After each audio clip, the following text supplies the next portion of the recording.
पाठ 11 क्रिया वर्ब। निम्नलिखित वाक्यों में आए रंगीन शब्दों पर ध्यान दीजिए। अमन दूध पीता है, वह सितार बजाती है, वे दोनों खेल रहे हैं, वर्षा हो रही है। उपर्युक्त वाक्यों में से रंगीन छपे शब्दों को हटा दिया जाए तो वाक्य अपूर्ण रह जाएंगे, उनका भाव स्पष्ट नहीं होगा। पीता है, बजाती है, खेल रहे हैं तथा हो रही है शब्द समूह किसी न किसी कार्य के होने या करने का बोध करा रहे हैं। ये शब्द क्रिया कहलाते हैं।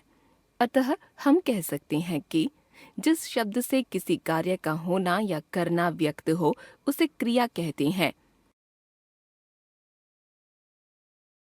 धातु क्रिया के मूल रूप को धातु कहते हैं, जैसे खा, देख, लिख आदि।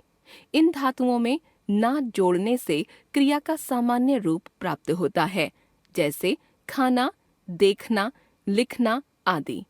क्रिया के भेद दो आधारों पर किए जाते हैं। क्रिया 1 कर्म की दृष्टि से, 2 संरचना की दृष्टि से। कर्म की दृष्टि से क्रिया के दो भेद हैं। कर्म की दृष्टि से क्रिया के भेद: क अकर्मक क्रिया, ख सकर्मक क्रिया। 1 कर्मक क्रिया, 2 द्विकर्मक क्रिया। अकर्मक क्रिया जिन क्रियाओं के साथ कर्म नहीं होता उन्हें अकर्मक क्रियाएं कहते हैं। यहाँ क्रिया का फल भी कर्ता पर ही पड़ता है, जैसे मोहन खेलता है। यहाँ खेलना अकर्मक क्रिया है। कुछ अकर्मक क्रियाएं अकड़ना, डूबना, आना, जाना, उगना, उछलना, जागना, कूदना आदि। सकर्मक क्रिया जिन क्रियाओं के साथ कर्म होता है उन्हें सकर्मक क्रियाएं कहते हैं। यहाँ क्रिया का फल कर्म पर पड़ता है, जैसे मोहन क्रिकेट खेलता है। इस वाक्य में क्रिया का फल कर्म क्रिकेट पर पड़ता है।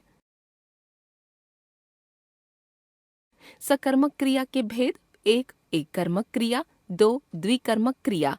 1 कर्मक क्रिया इन क्रियाओं के साथ केवल एक कर्म होता है, जैसे वह आम खाता है। यहाँ खाना क्रिया के साथ एक ही कर्म है, आम। अतः यहाँ 1 कर्मक क्रिया है। द्विकर्मक क्रिया जिन क्रियाओं के साथ 2 कर्म पाए जाते हैं उन्हें द्विकर्मक क्रियाएं कहती हैं, जैसे राम ने मोहन को पुस्तक दी। यहाँ देना क्रिया के साथ 2 कर्म मोहन और पुस्तक हैं, अतः यहाँ द्विकर्मक क्रिया है।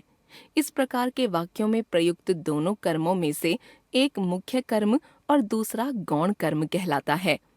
मुख्य कर्म निर्जीव और गौण कर्म सजीव होता है। उपर्युक्त वाक्य में पुस्तक मुख्य कर्म और मोहन गौण कर्म है।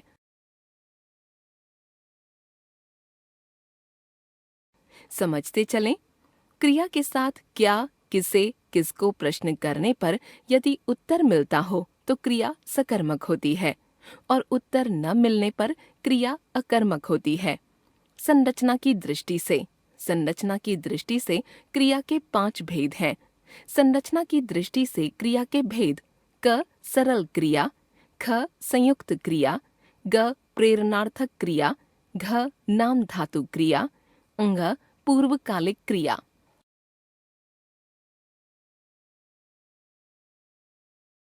सरल क्रिया वे क्रियाएं जो एक ही धातु से बनी होती हैं सरल क्रियाएं कहलाती हैं।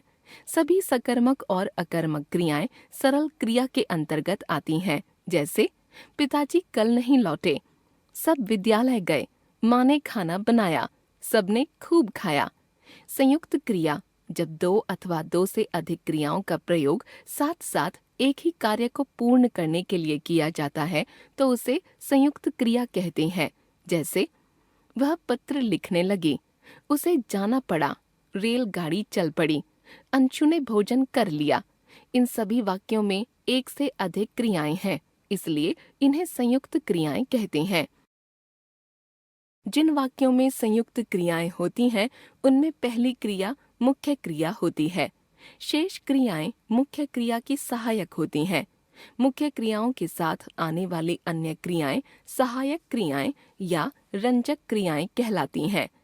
प्रेरणार्थक क्रिया जिन क्रियाओं को कर्ता स्वयं न करके दूसरे को करने के लिए प्रेरित करता है, उन क्रियाओं को प्रेरणार्थक क्रिया कहते हैं। जैसे अंकित रीना को चित्र दिखाता है, नेहा भाई से चीनी मंगवाती है। इन वाक्यों में दिखाता है, मंगवाती क्रियाएं हैं। ये क्रियाएं रीना और भाई के द्वारा हो रही हैं, परंतु इन क्रियाओं को करने की प्रेरणा देने वाले अंकित और नेहा हैं। अतः इन वाक्यों में क्रियाएं प्रेरणार्थक हैं।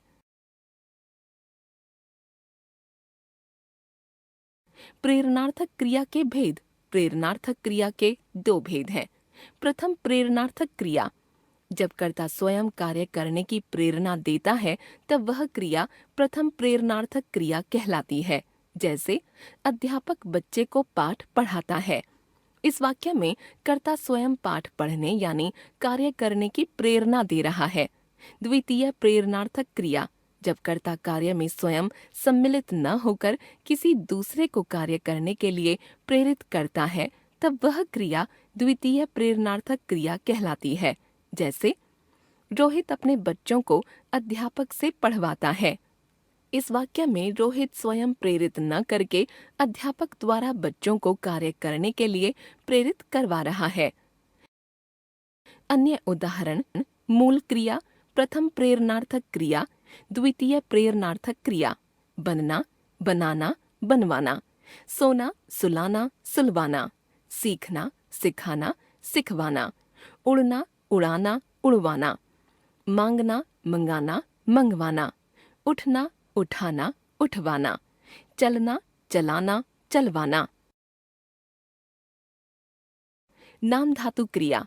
ऐसी क्रियाएं जो संज्ञा, सर्वनाम, विशेषण तथा अनुकरणवाची शब्दों में प्रत्यय जोड़कर बनाई जाती हैं, उन्हें नाम धातु क्रिया कहते हैं।